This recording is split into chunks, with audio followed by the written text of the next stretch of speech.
حامی و ناصر ہو، کتاب اللہ سے ہماری دوریوں کو ختم کرے، ہمیں اس کے قریب کرے، اور اس کے فوائد اور اس کی عظمتیں جو آج ہم سے چھن گئی ہیں وہ ہم کو واپس لوٹائے اور ہم اس کو حاصل کرنے والے بنے، اور بھائیو یہ ہماری علامت بن جائے۔ رسول اللہ صلی اللہ علیہ وسلم کے صحابہ کی علامت کیا ہوتی تھی؟ محبوب کہتے ہیں کہ میں گھروں کو پہچان سکتا ہوں یہ کس قبیلے کے گھر ہے،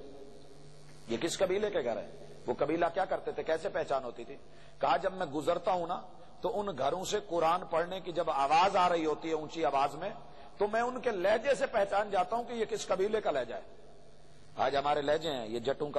کا لہجہ ہے، یہ گجروں کا لہجہ ہے، یہ ارائیوں کا لہجہ ہے، یہ فلاں فیملی کا لہجہ ہے، یہ فلاں کا لہجہ ہے، لیکن اس لہجے کی پہچان شاید گالیوں میں اور گھر سے آواز آتے گانوں سے تو ہوتی ہے، لیکن کبھی اس آواز سے جو ہمارے بزرگ ہماری علامت ہوتے تھے، اللہ ان کی زندگیوں کو مبارک فرمائے، ہم دیکھتے تھے کہ وہ اپنے گھروں میں فجر کی نماز کے وقت زور کے بعد جب گھر میں آتے قرآن لے کے بیٹھتے اور اونچی آواز کے ساتھ لب و لہجہ کے ساتھ بڑے مترنم آواز میں وہ پڑھ رہے ہوتے تھے اور ان کو دیکھ کے ہم سن رہے ہوتے تھے۔ آج وہ ہمیں بزرگ نہیں مل رہے کیونکہ بزرگ ہم بن گئے ہیں۔ تو ہم توجہ کریں اپنے گھروں میں، اپنے بچوں کو یہ ماحول دیں، بچہ دیکھ کے نقل کرتا ہے، وہ نقالی کا ماہر ہوتا ہے، تو ان کو اچھی چیز کاپی کرنے کے لیے دیں جس کے اندر کتاب ہو، جس کے اندر اللہ کی جو ہے آیات ہوں، جس کے اندر ثواب ہو، جس کے اندر دنیا کی بھی بہتری اور ہماری آخرت کی بھی بہتری ہو۔ میں انہی باتوں پہ اکتفا کرتا ہوں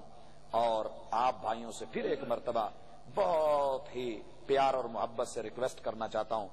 کہ آج کی یہ حاضری یہاں پہ بیٹھ کے اس کو بھولنا نہیں۔ اللہ سے وعدہ کریں، ایک تو جن کے پاس پاکٹ سائز قرآن مجید نہیں، ہم سب ممکن ہے، ممکن ہے کہ نہیں؟ ہم مسلمان ہیں نا، لے سکتے ہیں۔ اور پھر بھائیو اس کو اپنے جہاں آفس میں ڈیوٹی ہے وہاں رکھیں، گھر میں ہماری کوئی جگہ ہے، لائبریری ہے، بیٹھک ہے، خصوصاً بھائیو بیٹھک میں ہمارا اہتمام نہیں ہے۔ ہم نے عرب لوگوں کو دیکھا الحمدللہ ان کی بیٹھک کے اندر جتنی یہ شو کیس بنے ہوتے ہیں ان میں یا کتابیں ہوتی ہیں یا قرآن مجید ہوتا ہے۔ میں 2 منٹ کے لیے اٹھ کے مہمان کو ٹائم نہیں دے سکتا تو وہ وہاں سے کتاب اٹھائے، قرآن مجید اٹھائے، تلاوت کرے۔ ہم نے اپنی بیٹھکوں کے اندر، اپنی ڈائننگ جو ہے ہالوں کے اندر، اپنے مہمان خانوں کے اندر کیا کیا ہوتا ہے؟ شو کیس بنا کے کارٹون رکھے ہوتے ہیں، بھالو بھیا رکھے ہوتے ہیں۔ بھئی مہمان ان کو کیا کرے گا؟ دوستو یہاں پہ ہماری کتاب ہونی چاہیے، ہماری وہ عظیم کتاب جس کو اللہ نے محمد رسول اللہ صلی اللہ علیہ وسلم پہ اتارا ہے۔ تو اپنے ساتھ ایک عزم کریں، اپنے ساتھ ایک عہد کریں، یقیناً جب ہم ایک مخلص ہو کے کسی کام کے لیے بڑھیں گے اللہ ہمارا ساتھ دے گا، اور ہمارے گھروں کے اندر سے جب قرآن مجید کی آواز آئے گی، اور خصوصاً جس گھر سے صبح سورہ بقرہ کی آواز آئے اس گھر میں شیطان آ کیسے سکتا ہے؟ لیکن افسوس ہے جانتے ہوئے بھی ہمارے گھروں میں شیطان، ہمارے اندر لڑائیاں، جنات کے حملے، آسیب زدہ ہم، یہ شکوے وہ شکوے، بھائیو یہ سب ختم ہو جائیں گے جب ہم قرآن کے عامل بن جائیں گے، اور اپنے بچوں میں سے زیادہ نہیں، اگر سارے نہیں تو کم از کم ایک بچے کو تو اس فن کے لیے نکالیے، اپنے دین کے لیے، شریعت کے لیے، کتاب کے لیے، جو کل اللہ نہ کرے 4 پائی پہ تو سب نے پڑھنا ہے، جو ہمارے لیے دعا تو کر سکے، مخلص ہو کے آگے ہمارے لیے ہمارا جنازہ تو پڑھ سکے۔ بھائیو یہ ہم اپنی آخرت کا بھی سامان بنائیں، انشاءاللہ العزیز ہمارا یہ جو سودا ہے یہ خسارے کا نہیں، فائدے کا ہوگا۔ سبحانک اللہم و بحمدک، اشہد ان لا الہ الا انت، استغفرک و اتوب الیک۔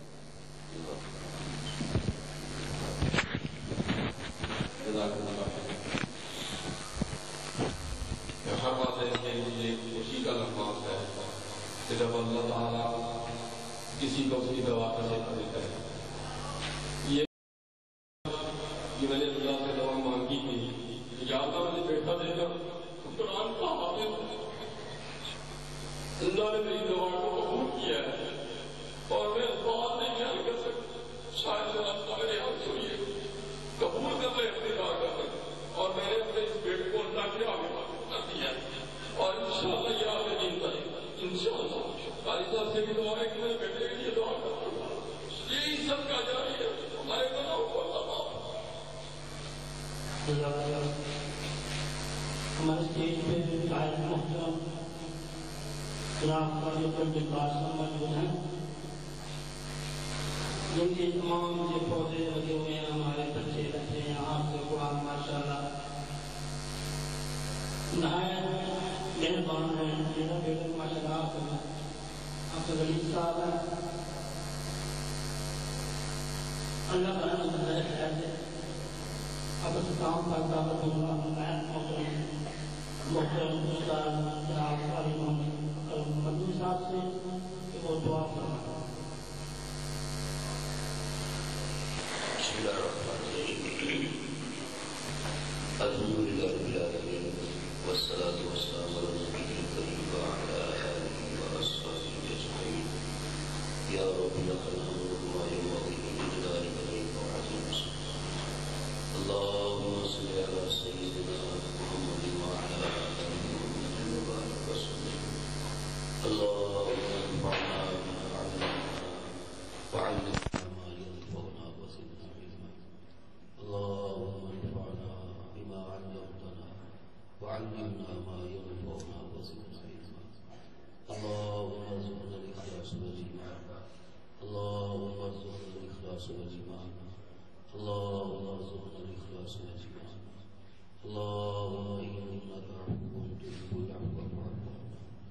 اللهم إنك عفو تحب العفو فاعف عنا اللهم إنا نسألك العفو والعافية والمعافاة في الدنيا والآخرة اللهم إنا نسألك العفو والعافية والمعافاة في الدنيا والآخرة اللهم رحمتك نرجو فلا تكلنا إلى أنفسنا طرفة عين وأصلح لنا شأننا كله لا إله إلا أنت اللهم رحمتك نرجو فلا تكلنا إلى أنفسنا طرفة عين وأصلح لنا شأننا كله لا إله إلا أنت اللهم إنا نسألك موجبات رحمتك وعزائم مغفرتك والسلامة من كل اسم والغنيمة من كل بر والفوز بالجنة والنجاة من النار اللهم لا تدع لنا ذنبا إلا غفرته ولا هما إلا فرجته ولا دينا إلا قضيته ولا مريضا إلا شفيته ولا حاجة من حوائج الدنيا والآخرة إلا قضيتها يا أرحم الراحمين يا قاضي الحاجات اقض حاجاتنا وحاجات المسلمين يا كاشف الغم يا فارج الهم اكشف همنا وغمنا يا مجيب دعوة المضطرين أجب دعوتنا يا غياث المستغيثين أغثنا يا غياث المستغيثين أغثنا اللهم اغثنا اللهم ارحمنا ولا تمض إلى سوء أعمالنا اللهم ارحمنا ولا تمض إلى سوء أعمالنا ربنا اغفر لنا ولوالدينا ربنا اغفر لنا ولوالدينا ولأساتذتنا ولجميع المؤمنين والمؤمنات والمسلمين والمسلمات اے اللہ جو ہم نے سنایا اللہ اس کے عمل کی توفیق عطا فرما اے اللہ خان صاحب کے بیٹے کو عالم دین بھی بنا اے اللہ یہاں جن بچوں نے حفظ قرآن کریم کیا ہے اے اللہ ان سب بچوں کو فہم قرآن نصیب فرما اے اللہ قرآن کے عمل کی توفیق عطا فرما ان سب بچوں کو دین کا قرآن عالم بھی بنا اے اللہ ہم سب کو دین کے ساتھ قرآن حکیم کے ساتھ تعلق پیدا کرنے کی توفیق عطا فرما ربنا آتنا فی الدنیا حسنة وفي الآخرة حسنة وقنا عذاب النار ربنا آتنا من لدنك رحمة وهيئ لنا من أمرنا رشدا ربنا تقبل منا إنك أنت السميع العليم وتب علينا إنك أنت التواب الرحيم وصلى الله تعالى على النبي الكريم وعلى آله وأصحابه أجمعين برحمتك يا أرحم الراحمين يا رب العالمين. حضرات محترم آپ دوستوں کے لیے کھانے کا اہتمام کیا گیا ہے. اللہ پاک آپ کی اس حاضری کو قبول کرے. السلام علیکم.